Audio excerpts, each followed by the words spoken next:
Hello everyone, welcome back to my channel, A Pocket and a Bow. And in today's video, I'm going to be cutting a dress.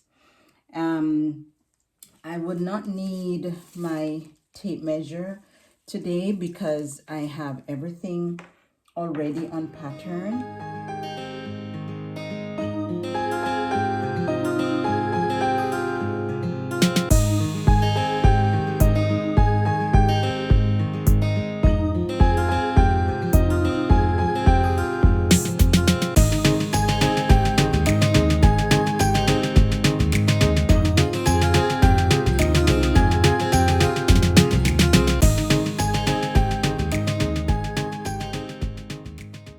I will need my pins and I will need my scissors, and I'll also need my chalk to mark, especially where my darts are supposed to be.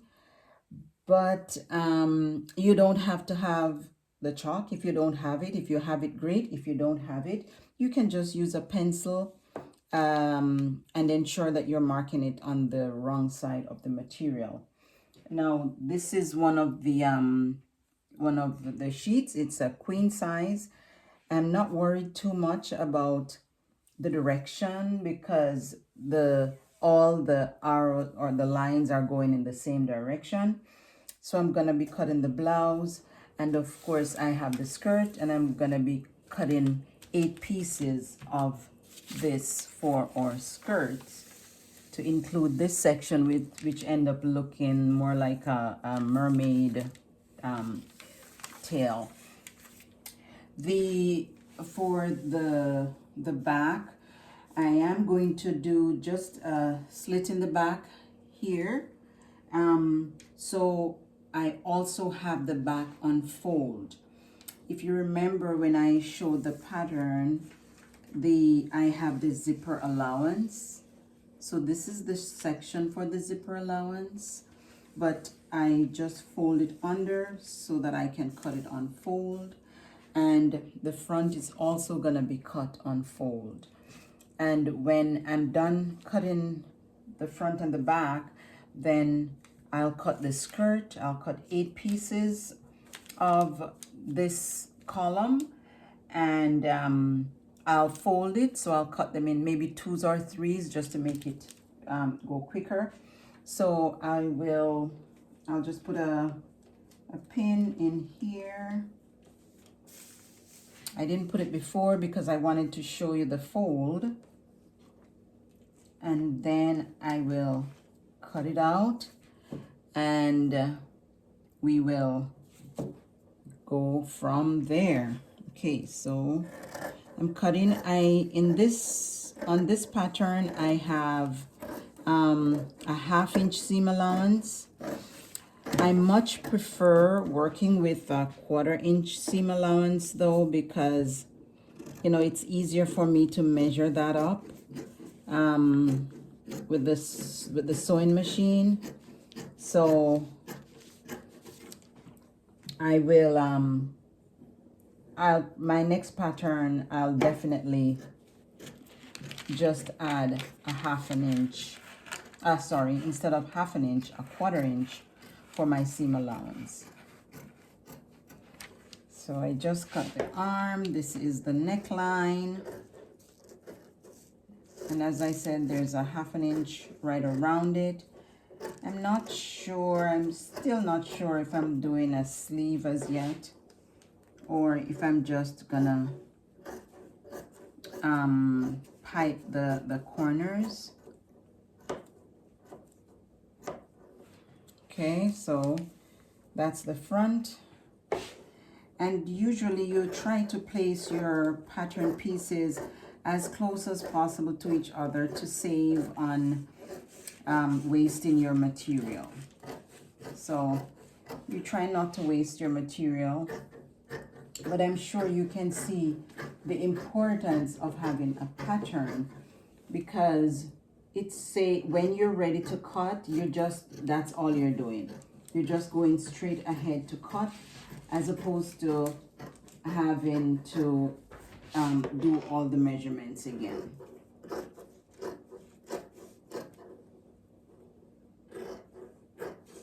And because the seam allowance is already included, then I can cut as close as possible. So this is my back, and the other piece is my front. And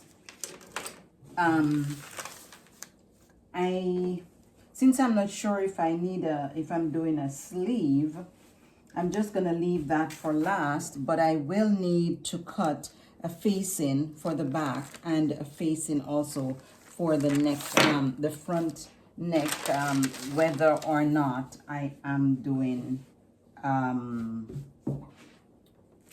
a sleeve. So for the facing, I want it on the fold, because this is on the fold. If it was, if I had it opened, then this would be cut two. But in this case, we're cutting one on the fold, and I'm taking it down closer to the end again to avoid wasting my material.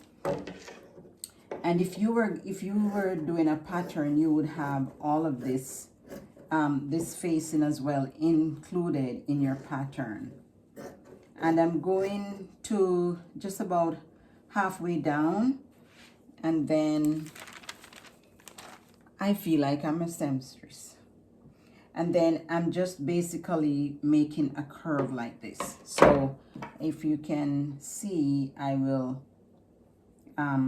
use the chalk to give you an idea of what I'm doing. So I just want to give it a curve.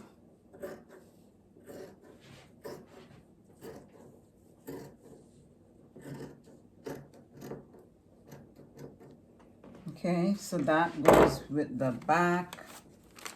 I will attach it to the back, and I'll do the same and attach another piece to the front as well. And that way I have my facing both for the back and for the front.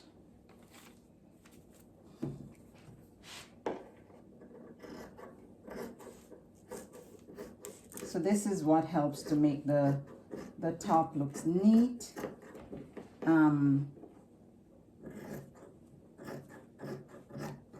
And it should be the same measurement as the back, so that they will join nicely together.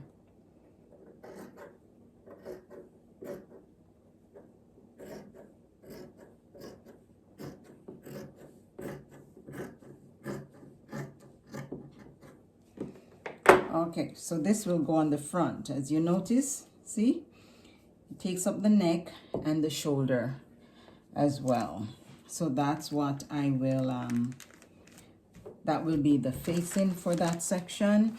So I'll put these aside, and then later I'll do the markings for the, I'll do the markings for the darts. I just want to show you, do a quick fold and show you how I would do the first piece for the skirt. And I keep all of my my scrap material because I am going to use them in a quilt. So I don't necessarily know what I'm going to be quilting as yet, but I do know that I will use them eventually. I'll use them in a quilt. And so I know someone indicated that, you know, they know nothing about sewing and they need for me to go slowly. So just to let that person know, and if there is anyone else, that I will do a video of how we do the cutting, and I will go as slow as possible. All right, so I don't want anyone left behind, because I remember when I was trying to understand how to do the cutting, and sometimes persons would give some of the information, and I guess they assume that we know what to do, so we didn't get all the information. And know what that feels like. So I will ensure that I give you all the information when I am doing it, right? So that we are all on the same page. And then you wanna pin, or sometimes I use a weight, but pinning it in place is the best, because at least you know that it's not going to move. If you have a very heavy weight, then that's good.